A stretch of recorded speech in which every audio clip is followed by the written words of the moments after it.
갈릴리는 아주 풍요로운 땅이었습니다.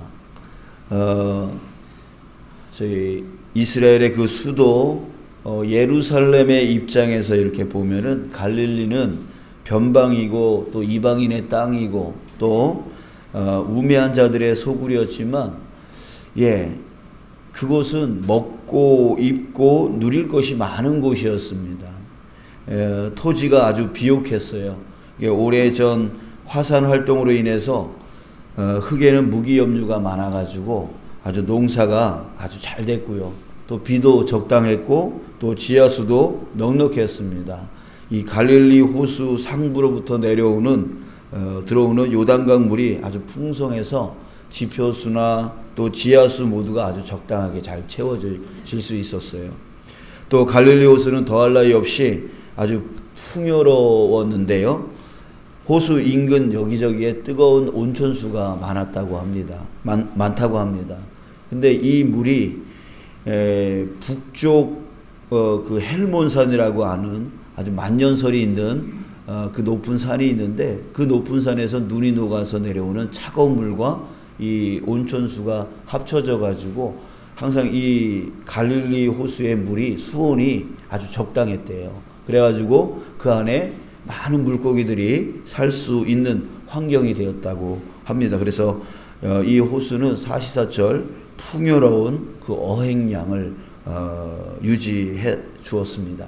자, 그뿐이 아니라 갈릴리 호수 좌측에 호수 이제 좌측으로 보면 지중해 해변이 나오는데, 그 해변에 오래 고대에서부터 내려오는 해안도로 도로가 형성이 되어 있고요. 또 갈릴리 호수 우측으로 요단강 건너편으로 보면 북쪽 다메섹으로부터 남쪽 아라비아까지 이어지는 왕의 대로라고 하는 큰 대로가 이어졌다고 해요.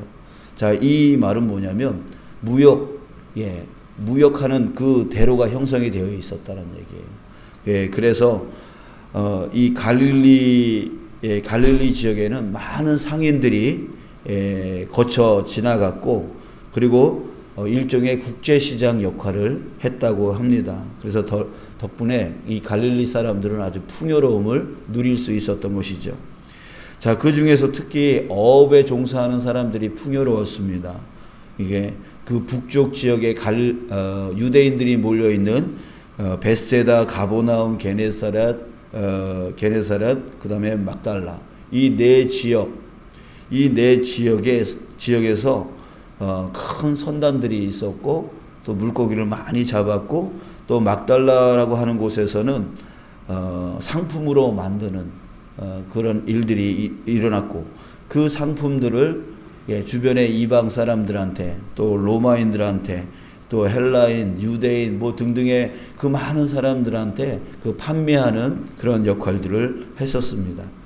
자, 비록 갈릴리 사람들은 로마인들한테, 또 예루살렘 사람들한테, 또 헤롯 당시에 그 분봉왕들에게 꽤 그 압제를 당하고 또 차별을 당하는 그런 수모가 있기는 했지만, 사는 데 있어서는 아주 꽤 살만한 그런 지역이었다라고 할 수가 있는 것이죠. 그런데 그 풍요로운 땅 갈릴리, 그 갈릴리에서 아주 유명한 선주였고, 또 선단의 대장이었고, 그리고 어업계의 큰 손인 세베대, 그 세베대의 막내 아들이었던 이 요한에게 어느 날 예수님이 찾아와서 이렇게 말합니다. 나를 따르라. 나를 따르라. 이렇게 말씀을 하시는 거예요. 그때 여러분, 이 요한의 마음은 어땠을까요?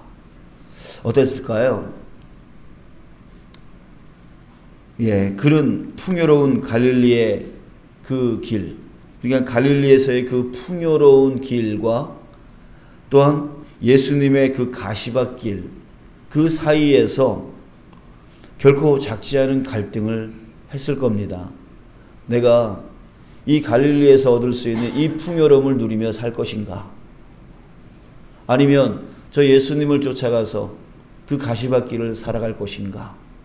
이 두 가지 길 사이에서 엄청난 갈등을 했을 거란 말이죠. 자, 그러나 그 갈등의 과정에 대해서는 오늘 본문에 나오지는 않습니다. 결론만 나오고 있습니다. 22절에 보니까 그들은 바로 야고보와 요한 두 형제를 얘기하는 거죠. 그들이 곧 즉시 배와 아버지를 버려두고 예수를 따르니라. 요한은 자신에게 이 불을 가져다 줄 그 배, 그 사온 미천이죠. 그 배와 그리고 그 선단을 이루는 그 아버지 밑에서 있다 보면 그 재산을 자기가 물려받을 수 있다라고 하는 그 아버지를 즉시 버려두고 예수님을 쫓아갔다라고 했습니다. 즉 그는 예수님의 가시밭길을 가기로 결단을 했던 것이죠. 자, 어느 날 부자 청년이 예수님을 찾아왔습니다.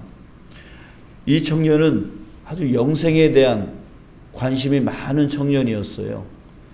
그리고 또 이 청년은 그 영생을 얻기 위해서 하나님의 계명을 아주 철저하게 지켜왔던 그런 아주 신실한 청년이었습니다. 예수님은 그 청년에게 이렇게 말했습니다. 네가 온전하고자 할진대 가서 내 소유물을 팔아 가난한 자들에게 주라. 그리하면 하늘에서 보화가 내게 있으리라. 그리고 와서 나를 따르라. 자, 그 청년에게 모든 것을 다 가난한 사람들에게 다 주고 너는 와서 나를 따르라. 이렇게 말씀하셨습니다.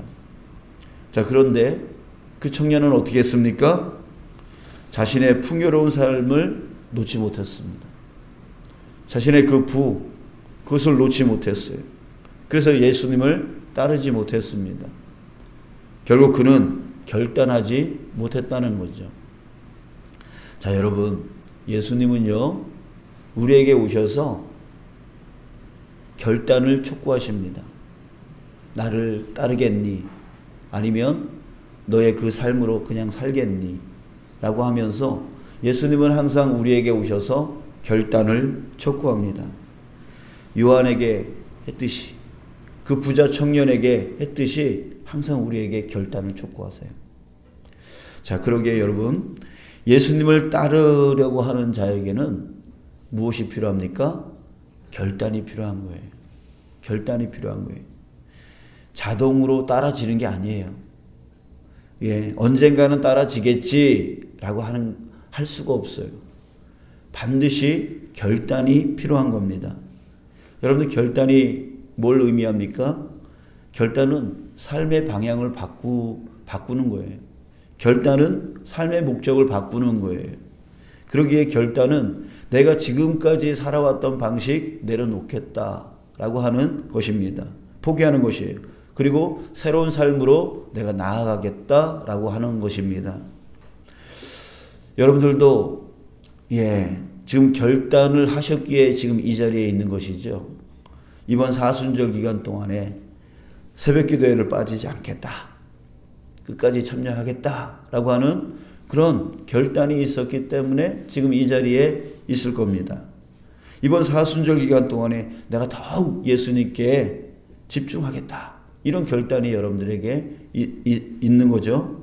그리고 더욱 기도하겠다, 더 집중해서 기도하겠다, 더 집중해서 주님의 말씀을 살아가겠다라고 하는 그 결단이 있기 때문에 여러분들이 지금 이 새벽마다 이 자리에 있게 되어진 것일 겁니다. 여러분, 그래요.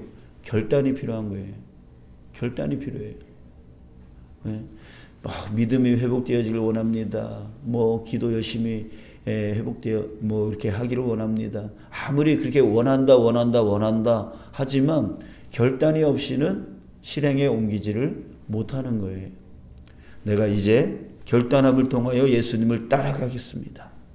이게 결단이 필요한 것이죠. 자, 사랑하는 여러분, 예수님을 따르기로 결단하는 자에게는 결코 후회가 없을 줄 믿습니다. 아멘. 우리 어제 봤던 말씀 중에 예수님이 이런 말씀하셨죠. 이보다 더 큰 일을 보리라. 이보다 더 큰 일을 보리라 라고 하셨어요. 예수님을 따라가기로 결단하는 자는 반드시 주님의 그 큰 일을 보게 될 줄 믿습니다. 아멘. 주님께서 그렇게 행하여 주실 것이기 때문입니다. 그래서 여러분들이 결단하여 이 사순절 새벽 기도회를 하기로, 예수님께 더 집중하기로, 더 열심히 기도하기로 결단했을 때는 정말 이 결단으로 인하여 여러분들은 예수님이 주시는 그 더 큰 일을 반드시 이 여정의 끝에 여러분들은 반드시 보게 될 줄 믿습니다. 자, 그렇기 때문에 여러분, 우리에게 기도가 필요해요. 이 기도가 필요해요.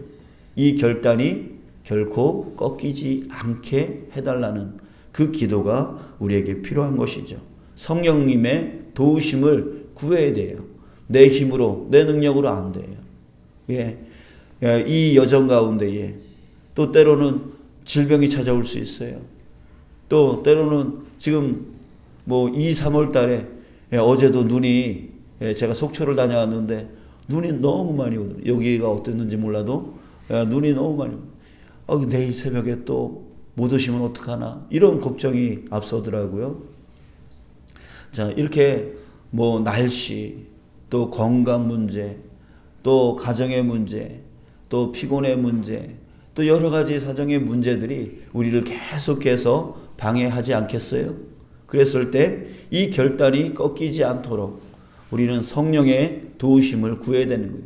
그래서 그 결단을 매일매일 하면서 갈등은 찾아오지만, 내가 오늘 나가야 되나 말아야 되나 그 갈등이 찾아오지만 그 갈등 가운데 또 결단하고 또 결단하고 또 결단하여서 예수님을 쫓아가는 것이죠. 그렇게 예수님을 쫓아갈 때에 바로 더 큰 일을 보리라. 그 말씀이 우리 가운데 임하게 될 줄 믿습니다. 아멘. 누가복음 9장 62절에 예수님이 이렇게 말씀하셨습니다. 손에 쟁기를 잡고 뒤를 돌아보는 자는 하나님의 나라에 합당하지 아니하니라. 여러분들은 쟁기를 잡은 자들입니다. 쟁기를 잡은 자로서 이제는 뒤를 돌아보는, 저 세상에 저 풍요롭게 사는 것처럼 보이는 그 사람들을 돌아보는 그런 자 되어서는 안 되는 것이죠. 우리는 이제 결단하여 누구를 따르기로 결단한 자들입니까? 예수님을 따르기로 결단한 자들이에요. 아멘. 그렇기 때문에 이제는 뒤를 돌아보지 마시고, 주변을 돌아보지 마시고, 오로지 예수님 꼭 붙들고, 이 삶의 여정을 끝까지 마무리해 나갈 수 있는 저와 여러분들 되어지기를 주님의 이름으로 축복합니다.